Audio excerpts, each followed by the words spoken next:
कि 2022 एक भी परिवार ऐसा नहीं होगा जिसका अपना खुद का पक्का घर नहीं होगा। ये वीडियो देखा आपने, आपको कुछ समझ नहीं आया होगा, लेकिन सोचिए किसी भी चीज की हद होती है। प्रधानमंत्री नरेंद्र मोदी की मां बीमार हैं और वो अपनी मां से मिलने अस्पताल पहुंचे हैं, लेकिन आगे कैमरामैन एक एक स्टेप उनका कैमरे में कैद हो रहा है। आपको नहीं लगता ये कुछ ज़्यादा है, अतिशयोक्ति है? किसी चीज़ की इंतहा होती है। अति सर्वत्र वर्ज्यते, मतलब तस्वीरें खिंचवाना बुरी बात नहीं है, लेकिन आप कल्पना कर सकते हैं कि कोई अपनी माँ को देखने अस्पताल जाए, वहाँ ये हो सकता है कि मीडिया जुड़ जाए, कैमरामैन जुड़ जाए, लेकिन अपना जानबूझकर कैमरा ले जाना कि नहीं मैं जैसे से चलूंगा, मेरी फोटोग्राफी करना। दो तरह का मीडिया मैनेजमेंट होता है। एक जो मीडिया दिखाती है, मीडिया आता है, क्योंकि प्रधानमंत्री हैं, वो हॉस्पिटल गए हैं तो मीडिया आएगी, और दूसरा होता है खुद का एक कैमरामैन रखना कि मैं हंस रहा हूं, गा रहा हूं, रो रहा हूं, खा रहा हूं, अपनी इवेंट मैनेजमेंट और मार्केटिंग। तो ये है। दूसरा एक वीडियो आपने देखा जिसमें प्रधानमंत्री कह रहे हैं कि 2022 में सबके पास पक्का मकान होगा। सोचिए, कई साल पहले उन्होंने बोला था और आज 2022 होने में, गुरु गोविंद सिंह साहब की जयंती के दिन उन्होंने बोला था, जिस साल बोला होगा। आज गुरु गोविंद सिंह साहब की जयंती है और 2022 में सिर्फ 3 दिन बचा हुआ है। क्या मिल गए सबको पक्का मकान? इतना झूठ कौन बोलता? और इस तरह के बड़े बड़े वादे, 100 स्मार्ट सिटी, 15-15 लाख रुपए, 2 करोड़ नौकरियां, पक्का मकान, लेकिन क्या मजाल है कि इस देश का टीवी और अखबार सरकार से सवाल पूछ ले।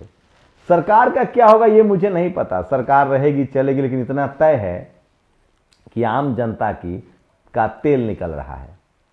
उनको समझ नहीं आ रहा है कि क्या करे। किसान हो, मजदूर हो, नौकरी पेशा लोग हों, छोटे व्यापारी हों, सबकी कमर टूट रही है, लेकिन कोई नहीं बोल रहा है, क्योंकि लगता है सबको कि बिल्ली के गले में घंटी बांधेगा कौन।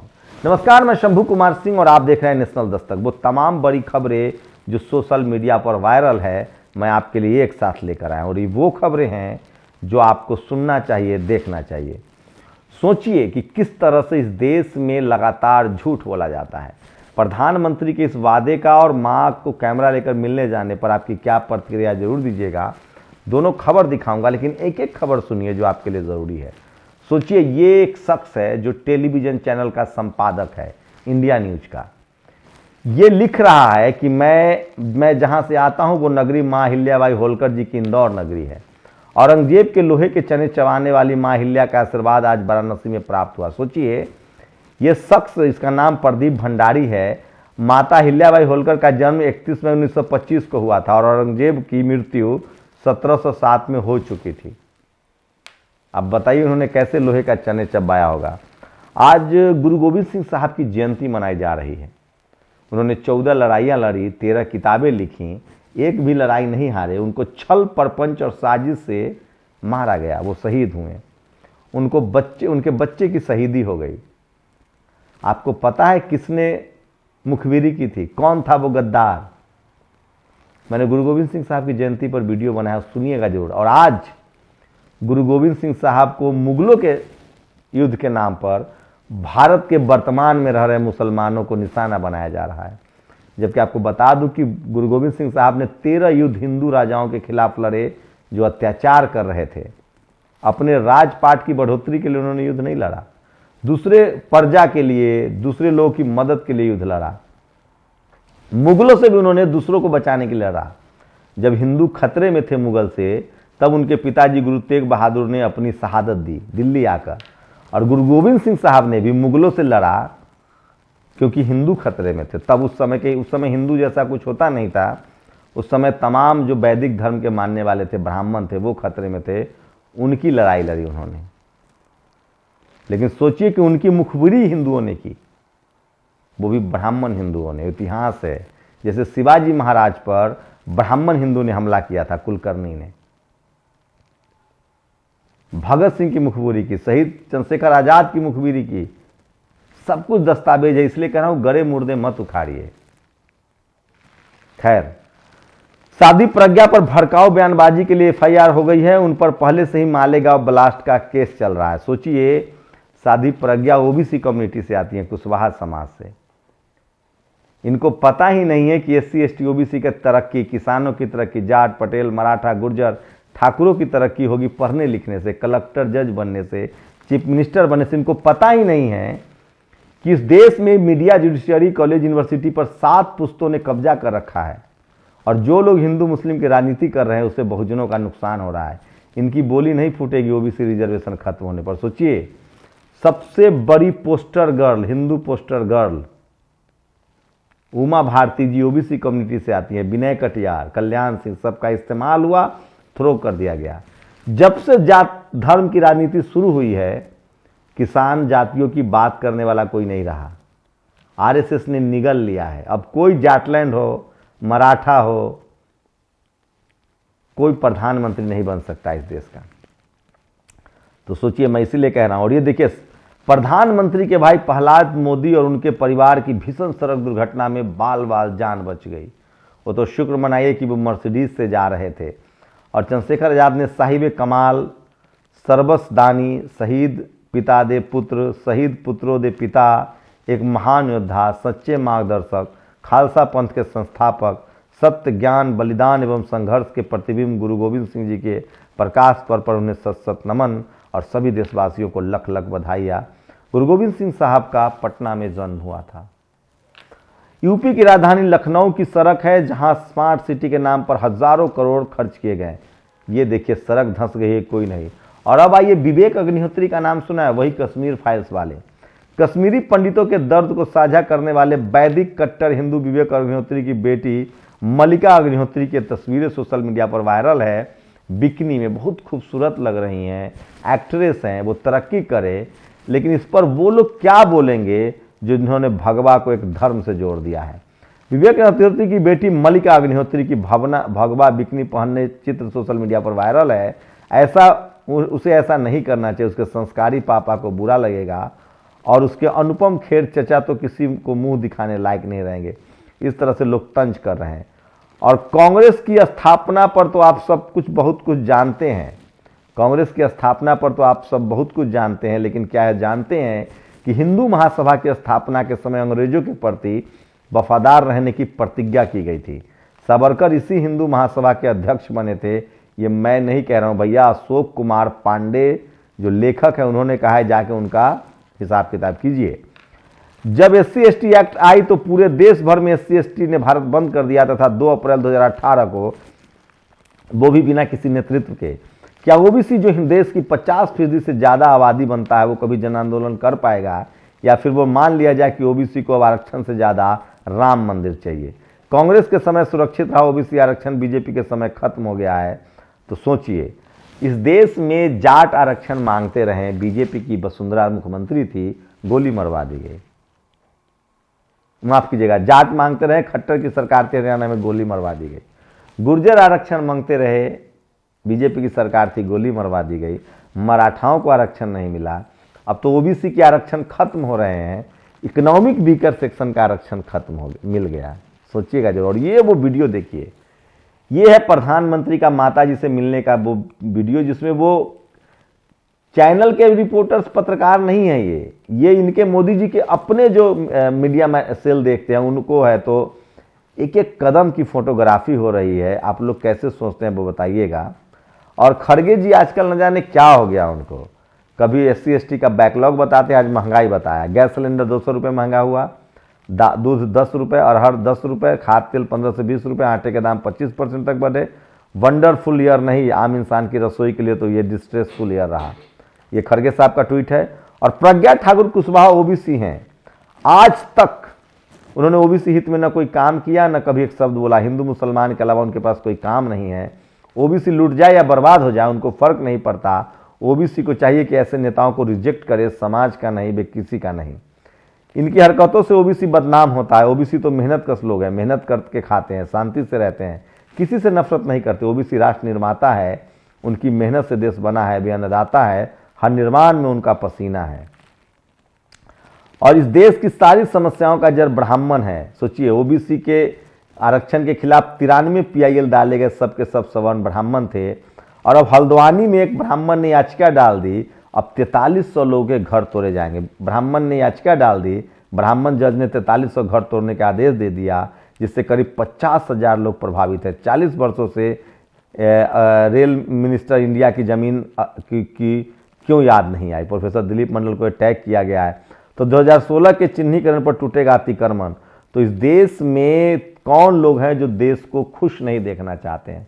हर चीज के खिलाफ। सोचिए, OBC Hindu, SC Hindu, ST Hindu, किसान हिंदू, जाट, गुर्जर, पटेल, मराठा के आरक्षण के खिलाफ कौन है, उसकी पहचान कीजिए। वो वही है जो इकोनॉमिक वीकर सेक्शन का पक्षधर है। योगी आदित्यनाथ उत्तराखंड के ठाकुर हैं, वहाँ ओबीसी में चेतना नहीं है, इसलिए योगी को ओबीसी मामलों की जानकारी नहीं है। यूपी शिवदयाल, चौरसिया, चरण सिंह, रामस्वरूप वर्मा, ललई यादव, मानवर कांसी राम साहब, मुलायम सिंह बहन मायावती जी की जमीन है। उग्र सवर्णवाद के चक्कर में बीजेपी यहाँ से उखड़ेगी।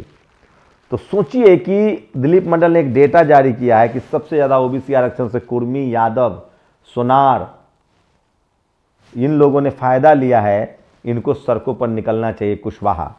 मीडिया में साफ दिख रहा है भाजपा विधायक सफाई कर्मचारी को थप्पड़ मार रहा है। दिल्ली के सोशल जस्टिस मंत्री ने ट्वीट किया है। जाट, यादव और सैनी यानी कुशवाहा तथा सुनार भी बड़े लाभार्थी हैं। दिलीप मंडल ने यह ट्वीट किया है। जो सबसे ज्यादा जाट, यादव, सैनी यानी कुशवाहा तथा सुनार भी ओबीसी आरक्षण के सबसे ज्यादा लाभार्थी कौन है? रोहिणी कमीशन की लीक रिपोर्ट के मुताबिक ओबीसी आरक्षण की सबसे बड़ी लाभार्थी कुर्मी जाति है।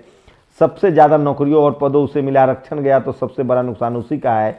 इसलिए आप पाएंगे कि यूपी और बिहार में आरक्षण बचाने में कुर्मी नेता इस बार सबसे आगे हैं। उसके बाद यादव का नंबर आता है। जाट, यादव, सैनी, गुर्जर, ये सब ने ओबीसी का रिजर्वेशन लिया है, लेते हैं। इन सब की बारी आने वाली है। तो ये सोशल मीडिया पर, ये देखिए, ये बिग बॉस की खबर है, जहां एक बार फिर से जातिवाद को लेकर बहस शुरू हो गई है। और अर्चना गौतम जो है वो बिग बॉस में है और उन पर विकास मानक तला नाम का कोई एक्टर है जिसने जातिगत टिप्पणी की है। तो ये लोग कुछ भी बन जाए, जातिवाद इनके दिमाग में जो सर गया है वो निकलेगा नहीं। 9 जनवरी उत्तर प्रदेश बंद। राष्ट्रीय पिछड़ा वर्ग मोर्चा के विकास चौधरी पटेल ने अनाउंस किया है 9 जनवरी उत्तर प्रदेश बंद। जिस तरह से आरक्षण खत्म हुआ है, हम ये स्क्रीनशॉट दिखा रहे थे बिग बॉस का। और ये देखिए, न जाने चप्पलों का इतिहास कहाँ कहाँ खोजा जा रहा है। गंधार कला में बोधिसत्व की चप्पलें मौजूद हैं। राजेंद्र प्रसाद सिंह ने यह ट्वीट किया है। और ये मासूम, देखिए, मैं बार बार कह रहा हूँ, राजेंद्र प्रसाद सिंह क्या कहते हैं कि छल परपंच करके पावर मतलब पद तो ले आओगे, लेकिन छल परपंच करके पैरों में ताकत कहाँ से लाओगे? वो तो इस देश के किसानों में, बहुजनों में, SC, ST, OBC, Jat, Maratha, Patel, Gurjar, ठाकुरों के पैर में है। ये मासूम को देखिए। 11 साल की बेटी रानी रेस में प्रथम आई, जूते नहीं थे, पांव पर टेप बंधी, उस पर नाइक लिखा और दौड़ी और इन्होंने प्रथम स्थान पाया। मुझे खबर अच्छी लगी। और दलित दुकानदार से कहा, तुम यहाँ दुकान लगाओगे तो हम क्या करेंगे? बहुत ही खतरनाक खबर है। सोचिए कि दुकान भी नहीं लगा सकते। और प्रज्ञा ठाकुर कुशवाहा ओबीसी हैं, भिंड की रहने वाली है। आज तक उन्होंने ओबीसी हित में कुछ नहीं बोला है। तो ये सोशल मीडिया पर सबसे ज्यादा वायरल खबरें हैं। उमा भारती लोधी, विनय कटियार कुर्मी, प्रज्ञा ठाकुर कुशवाहा, शिवराज सिंह चौहान किरार, केशव प्रसाद मौर्य, साध्वी रितंबरा, कल्याण सिंह लोधी, ये सब ओबीसी नेता आरएसएस में जाकर ओबीसी के मसले उठाना भूल जाते हैं। और आप अनुप्रिया पटेल कुर्मी के नाम लेने में डरते क्यों हैं? यह दीदी भी तो आरएसएस में जाकर ओबीसी के मसले उठाना भूल गई है। तो सोशल मीडिया पर लगातार सबका लेखा जोखा तय हो रहा है और दिलीप मंडल सबका लेखा जोखा रखते हैं। केंद्रीय वित्त मंत्रालय द्वारा जारी विकास के 2022-21 के आंकड़ों के अनुसार आंध्र प्रदेश नंबर 1 है। सोचिए, बिहार भी तीसरे नंबर पर है। आंध्र प्रदेश नंबर 1, राजस्थान 2, बिहार तीसरे नंबर पर, तेलंगाना, दिल्ली, उड़ीसा और सारे राज्य बीजेपी वाले, मध्य प्रदेश, हरियाणा, कर्नाटक, त्रिपुरा, सिक्किम, हिमाचल, मेघालय, झारखंड, तमिलनाडु, जम्मू कश्मीर, पंजाब सब नीचे हैं। तो बीजेपी के राज्यों में विकास ज्यादा नहीं हुआ है, जो मैं दिखा रहा था। और मंदिर के बाहर दलित व्यक्ति के प्रसाद की दुकान तोड़ी, राजस्थान के कोटा के बपावर थाना क्षेत्र की घटना है। और सोचिए, विदेश में भी अपने देश का नाम खराब करते हैं ये इंडियंस एंड इंटरनेशनल फ्लाइट। सोचिए किस तरह से लोग मारपीट कर रहे हैं। और उम्मीद थी मोदी पहली बार अपनी निजी पीआर टीम के बिना बीमार मां के पास जाएंगे, लेकिन ऐसा नहीं हुआ। वरुण गांधी सोशल मीडिया पर वायरल हैं और ये सनातन है। यूपी के लखनऊ में लोहिया अस्पताल में सुरक्षाकर्मी सनातन और इनके जैसे 43 सुरक्षाकर्मियों को 6 महीने से सैलरी नहीं मिली है, तो सोचिए। और मरने के बाद 4 लाख दिया। यूपी से दर्दनाक खबर है, एक पूरा परिवार जल के मर गया क्योंकि उनके फूस के मकान थे। और दिलीप पटेल एंड श्याम यादव, ये 2 कास्टिस्ट गुण हैं। इन्होंने एक शेड्यूल कास्ट नीरज पासवान की हत्या की थी, नेपाल के वीरगंज से गिरफ्तार हुए हैं। इनको तो सीधे तुरंत फास्ट ट्रैक कोर्ट में इनकी हियरिंग हो और इनको सजा होनी चाहिए, फांसी तो कम से कम होनी ही चाहिए। मैं इसलिए बार बार कहता हूं, इस देश के SC ST OBC माइनॉरिटी किसान जातियां, आप जातिगत हमले करके, धार्मिक हमले करके बच नहीं सकते, इसलिए जातिगत हमलों से दूर रहिए। और सोचिए 2 रूसी राजनयिकों की भारत में हत्या हो जाती है, दोनों की लाश मिलती है। ये कांग्रेस के नेता मनीष तिवारी ने कहा है और दोनों का अंतिम संस्कार भारत में ही कर दिया गया। और प्रियंका गांधी ने OBC आरक्षण का समर्थन किया है। और रंगनाथ सिंह लिखते हैं, आरक्षण पर ताज़ा हालात देखते हुए बेहतर है कि सभी सरकारी नौकरियों में देश की 3000 जातियों गैर हिंदू समेत को शामिल किया जाए। और बीजेपी के सर चंद्रशेखर रावण लगातार OBC आरक्षण के पक्ष में बोल रहे हैं। दिलीप मंडल लगातार कैंपेन चला रहे हैं। और आपको जानकारी के लिए बता दूं, यूपी में OBC आरक्षण के खिलाफ पांडे एवं अन्य ने मुकदमा किया। सवर्ण चीफ जस्टिस ने केस 2 सवर्ण जज उपाध्याय ने फैसला दे दिया। तो कंप्लेन करने वाला सवर्ण, जज दोनों ब्राह्मण, कंप्लेनर ज्यादा ब्राह्मण और फैसला आ गया। वकील भी सरकार की तरफ से ब्राह्मण। अब सोचिए OBC तो उसमें गया ही नहीं और फैसला आ गया। नॉट सरप्राइज, ये लोग रोज रोड रेज में, तो एयरपोर्ट वाले झगड़े को लेकर विनोद कापरी ने लिखा है। और सम्मानीय, सोचिए इस देश के बहुजन समाज, देख लो इस स्क्रीनशॉट को, ये ब्राह्मण समाज का शख्स है अरुणेश मिश्र, जो OBC आरक्षण खत्म करने का समर्थन कर रहा है। तो इस देश में आरक्षण सबसे ज्यादा SC ST OBC हिंदू के आरक्षण से, जाट गुर्जर पटेल मराठाओं के आरक्षण से किसी को गुरेज है तो वो ब्राह्मण है और वो खुद इकोनॉमिक वीकर सेक्शन का आरक्षण ले रहा है। और आरक्षण के खिलाफ मुकदमे अक्सर एक ही जाति के लोग क्यों करते हैं? सवाल है कि आरक्षण के SC ST OBC हिंदू के आरक्षण के खिलाफ ब्राह्मण ही क्यों करता है, ये सबसे बड़ा सवाल है। और तमिलनाडु के एक मंदिर में दलितों को नहीं घुसने दिया जाता है, उनकी एंट्री बंद कर दी जाती है। वहाँ पर कलेक्टर जाते हैं और सोचिए किस तरह से, ये पूरी खबर देखिए। तमिलनाडु के एक मंदिर में दलितों को नहीं घुसने दिया जाता था, उनकी एंट्री के लिए कलेक्टर कविता रामू, SP बंदिता पांडे को बड़ी मेहनत करनी पड़ी। कोई बता सकता है वो कौन लोग थे जो दलितों को मंदिर में नहीं जाने देते थे? जातिवाद समाज है, ट्विटर पर नहीं कमेंट्स देखिए। पता है इस मामले की शुरुआत कहां से हुई? दलितों के कुछ बच्चे बीमार पड़े, डॉक्टर ने दूषित पानी की आशंका जताई। तब दलितों ने देखा कि उन्हें सप्लाई वाली पानी की टंकी में मानव मल पड़ा है। इसकी शिकायत हुई, मेडिकल कैंप लगा, कलेक्टर SP गांव पहुंची। गांव में उन्होंने पाया कि चाय की दुकान पर अलग अलग जातियों के लिए 2 तरह के कप रखे जाते हैं। इस बात की जांच हो रही कि दलित की पानी की टंकी में मानव मल किसने डाला। इस जातिवाद के खिलाफ क्या किया जाए? मैं बार बार कह रहा हूं, इस देश में जितने लोग आतंकवाद से नहीं मरते हैं, बीमारी से नहीं मरते हैं, उससे ज्यादा बहुजन समाज के लोग और खासकर शेड्यूल कास्ट, शेड्यूल ट्राइब, पिछड़े मुसलमान जो हैं वो जातिवाद के शिकार हो रहे हैं, जिसमें सबसे ज्यादा SC schedule caste, schedule tribe के लोग हैं। और इसके खिलाफ आपको लड़ना पड़ेगा। यूपी में नगर निकाय चुनाव में OBC आरक्षण खत्म होना पहला मामला नहीं। 69,000 शिक्षक भर्ती के मामले में 18,000 इनकी सीटें पहले ही जा चुकी है। और मुख्यमंत्री अशोक गहलोत जी, आपको अपना बेटा तो लाडला है, अपने 4 वर्षों में सोचिए अशोक गहलोत पर तो बड़े आरोप लग रहे हैं। और हनुमान बेनीवाल ने आरोप लगाया है। और त्रिपुरा में एक ट्राइबल विधायक ने बीजेपी के पद से, विधायकी से इस्तीफा दे दिया है। तो ये सोशल मीडिया पर सबसे ज्यादा वायरल खबर है। और इसलिए मैं कहता हूं सोशल मीडिया ही सच्चा मीडिया है, सोशल मीडिया ही बहुजन मीडिया है। और एक चाइनीज शख्स ने वीडियो जारी करके कहा है कि जापान, चीन में कोई कोरोना नहीं है। राहुल गांधी की सुरक्षा में चूक हुई है, ये भी बड़ी खबर है। लेकिन जाते जाते प्रधानमंत्री का एक बयान सुनिए, जिसमें उन्होंने कहा था कि 2022 में सबको पक्का मकान होगा। बस 3 दिन रह गए हैं साहब। ये तमाम बड़ी खबरें आपके लिए जरूरी थी कि नहीं थी?